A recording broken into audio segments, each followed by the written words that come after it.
प्रश्न हुआ कि आप नाम भगवान समस्त अपराधों से मुक्त कर देते हैं, तो क्या ये नाम जो सेवा में 32 अपराध होते हैं उनसे हमें उबार लेगा, अर्थात सेवा अपराधों को नष्ट कर देगा? हां, नष्ट कर देगा। अच्छा, तो क्या ये नाम जो साधु निंदा आदि 10 नामापराध हो जाते हैं उनसे हमें बचा लेगा? तो बोले हां, यही नाम आपको बचा लेगा। आहा, ननु द्वात्रिंशत् सेवापराधा नामना विनश्येयुर्नामापराधाः साधु निंदादयो 10 केन तेपि नाम्नि वेत्याः। 32 सेवापराध जो सावधानी पूर्वक सेवा करते हैं उनसे बनने की संभावना ही नहीं है, पर प्रमाद स्थिति में अपराध बन जाता है। 32 सेवा अपराध जो वर्णन किए गए हैं उनमें से पहला है कि ठीक महल के दरवाजे तक सवारी में चढ़ के जाना। ठाकुर जी का श्री विग्रह दिखाई दे रहा है, आप सवारी से उतर रहे हो, यह अपराध है। थोड़ा दूर उतरो। अगर आप अस्वस्थ हैं या कोई परेशान, थोड़ा दूर 2 कदम 4 कदम ही सही, पर आप नंगे पैर चलें। प्रभु के दर्शन के लिए जा रहे हैं। सिर भर जाऊं चितत असमोरा, सत्य सेवक धर्म कठोरा। सवारी पर श्री विग्रह के सामने तक जाना उतरना ये अपराध है। और श्री विग्रह जहां विराजमान है वहां खड़ाऊं पहन करके जाना, पादुका पहन के जाना। जूता चप्पल खड़ाऊं किसी भी तरह से नहीं। अरे इतने गल थोड़ी जाएंगे पैर। सोचो, जिस प्रथम सीढ़ी में वैष्णवजन माथा रखते हैं वहां आप जूता चप्पल खड़ा, वहां कांटे बिछे हैं क्या? भगवत भाव से आए हो धाम, तो महल के नीचे ही पादुका का त्याग कर दो। 10 कदम नंगे पैर चलो, प्रभु के दर्शन के लिए जा रहे हो।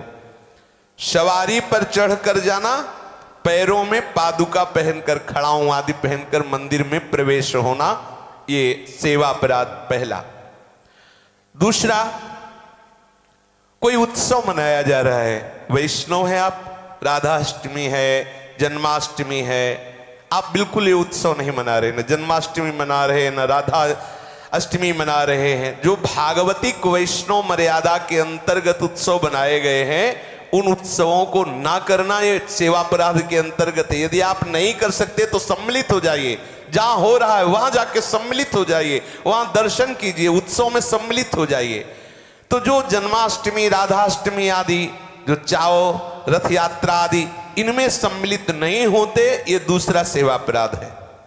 तीसरा है कि श्री मूर्ति, श्री विग्रह के ठाकुर जी के दर्शन करने गए हो, आपने प्रणाम नहीं किया, ये तीसरा अपराध है। श्री विग्रह के सामने जाए तो आप प्रणाम, पंचांग प्रणाम करें। प्रभु विराजमान है, दासता पुष्ट होती है। अगर आप प्रणाम नहीं करेंगे तो हमारे वैष्णव सिद्धांत में अपराध है, तीसरा अपराध है। चौथा है कि आप पवित्र नहीं हैं, स्नान आदि के द्वारा संपूर्णतया पवित्र नहीं हैं। एक बार क्योंकि सन्यास मार्ग से आए हुए थे इसलिए ज्यादा तिलक आदि का महत्व नहीं था, तो शाम के समय बिना तिलक के दर्शन किए जा रहे थे। तो सदगुरुदेव भगवान ने रोका, रुको, कहाँ जा रहे हो? दर्शन करने जा रहे हैं। बिना वैष्णव श्रृंगार किए, तिलक नहीं लगाए। हमारा ऐसा कोई खास हमारे भाव नहीं कि तिलक लगाना ही चाहिए, एक बार सुबह लगा, नहीं, वापस हो जाओ। राधा वल्लभ लाल को सुख मिलता है, ये उनकी दासता, वो दिन और आज दिन। अगर प्रभु के हमें दर्शन, वैसे तो एक क्षण भी बिना तिलक के नहीं रहना चाहिए। कभी कभी अति शीघ्रता में सूखी रज लेकर तत्काल तिलक की, बिना तिलक, स्नान के तुरंत बाद तिलक की रचना करते हैं, सूखी, बाद में गीली रज से करते हैं, पर बिना तिलक के नहीं। अपने आराध्य देव के दर्शन करने के लिए जाना तो अपने वैष्णव श्रृंगार से युक्त होके जाना है, शौच स्नान आदि करके, 12 तिलक लगा करके। यदि आप अपवित्र दशा में, आप वैष्णव है, अपवित्र दशा में बिना कंठी बांधे, बिना तिलक लगाए, ऐसा नहीं, ये अपराध के अंतर्गत है। ये ज्यादा बुद्धि लगाने से बड़ी हानि हो जाती है। जो गुरुजनों की आज्ञा है, शास्त्र की आज्ञा है। जब आज इष्ट तिलक लगाते हैं, आचार्य लगाते हैं, बड़े बड़े गुरुजन महापुरुष लगाते हैं, हम इतने सिद्ध हो गए कि तिलक न लगावे। वो तिलक की जरूरत, दिखावे की जरूरत, बट ज्यादा सिद्ध ही न झाड़े, नहीं तो माया एक थप्पड़ में सब ठीक कर देगी। वैष्णव सिद्धांत के आदि गुरु भगवान शंकराचार्य जी तिलक लगाते हैं। आप देखो ना, त्रिपुंड धारण, भगवान शिव तिलक लगाते हैं। हम इतने सिद्ध हो गए कि तिलक विलक की जरूरत नहीं। सीधे उदाहरण देंगे, लिखंति भुजमूल तो नखनु शंख चक्रादिकम विचित्र हरि मंदिरम रचयन्ति भालस्थले लसत् तुलसी मालिकाम दधित कंठ पीठे नवा गुरुर्भजन विक्रमाक इहिते महाबुद्धया।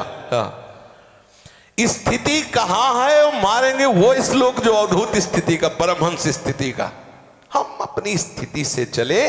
अगर हमें इतना भान नहीं कि हमें कहां शौच होना है, कहां लघुशंका होना, फिर कोई बात नहीं। जहां खड़े हैं पशुवत मल निकल गया, लघुशंका निकल गई, प्रारब्धवशात भोजन आया, ऐसे स्मृति नहीं भोजन, तो बात अलग है कि आपकी स्थिति बहुत ऊंची है।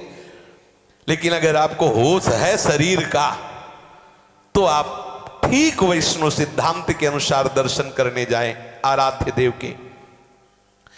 और पांचवा सेवा अपराध है एक हाथ से प्रणाम करना।